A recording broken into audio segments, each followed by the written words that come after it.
very popular talk, I'm afraid. So, if you remember the talk from this morning, I was making all sorts of fantastic claims about the sort of thing that might be done in the next 30 years, and things that we should begin to think about and prepare for. But that leaves the question of what should we do first. And so this is a, I think, modest proposal for what we might do first. This is joint work with Nintendo Rajput at the IBM India Research Lab.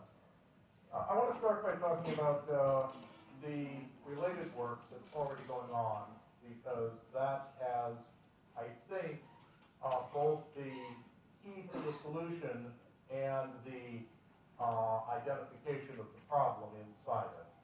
Then what it is that FIRE needs to do to add to that. We'll talk content queries, relevance, judgment, resources, and schedule, as you would normally do in the task proposal. So last year, I heard for the first time about this evaluation called BEval. I heard it, strangely enough, by flying to Mumbai. So you've done a wonderful job of bringing people together already who need to meet each other. And at that, they had a spoken term detection task. And they called it the spoken web, but it was really find a word. So the idea is that people speak in some language, in Gujarati, in Hindi, in Tagalog, in English, in one of 11 African languages. And we give you a snippet of someone else speaking that same word. And they do tell me where in the collection that word is spoken by anybody who happened to speak it. And this is what speech people do for fun. So they have, I don't know, 10 different participating teams from all over the world. They don't know any of the languages, but they don't really care, because they don't care about meaning. They care about sound. And so they want to find where that matches. And the cross-speaker matches are what they think is challenging. So it's a direct audio-audio match. They do have transcripts available, but only for training. So speech people are just meticulous about training test splits. So everything is different in training and test. The whole test collection is different. Not just the queries.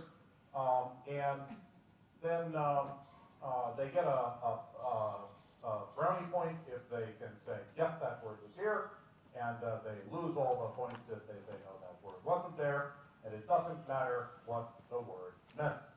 You can have an ambiguous word, and you say, find me the word, and you find the word, and you get credit. Right? There's no relevance judgments here. This is a database task, and the database just happens to be people talking. All right? Okay, so this is how they look at their results. These are the results from BEval 2012 from the team at the Technical University of Munich, which simply happen to have the best picture, not necessarily the best results. But what it says is they miss the word 60% of the time, and they hallucinate the word 1% of the time. Right? If you don't like those results, you can hallucinate the word 20% of the time, and then you will only miss the word 12% of the time. Right? So this is what an engineer would call a detection error trade-off plot, but they put it on this strangely stretched scale, which is a Gaussian deviant scale, so that a straight line shows random errors. And the random performance, if you just threw all the documents up in the air and guess, would be this line up here. Right? So they're doing much better than random. They can actually find stuff. These people are speaking Gujarati.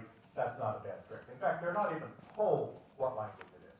They just get a flip, and it's in one of those languages. It was locked to them. Right? Okay. So they're able to do something we might find useful. So what's our task? Well, we want to make up a task that's an analogy to query by babbling. If we try to go off and make friends with the speech people, we're going to be talking forever. So we're just going to go off and do our own thing, and we'll let them do their own thing. We'll come together later, but we have to start to work on our part of the problem. So we're going to transcribe some actual spoken questions. We're going to collect some actual spoken answers, and we'll search the actual spoken answers with the questions, and we'll figure out which answers go with which questions. Now, that's not probably a perfect task. It's probably easier to find answers to questions than it is to find documents in response to queries, but nonetheless, it's a good place to start. going to be entirely in Gujarati because that's what we happen to have. And we'll process the questions as I showed you earlier in the order spoken, and you're supposed to stop when a relevant document is found, and you don't have the relevance judgments. We'll get them later by fooling. And don't stop too long after it was found. Right? But if you stop before it was found, very bad. Right? Okay.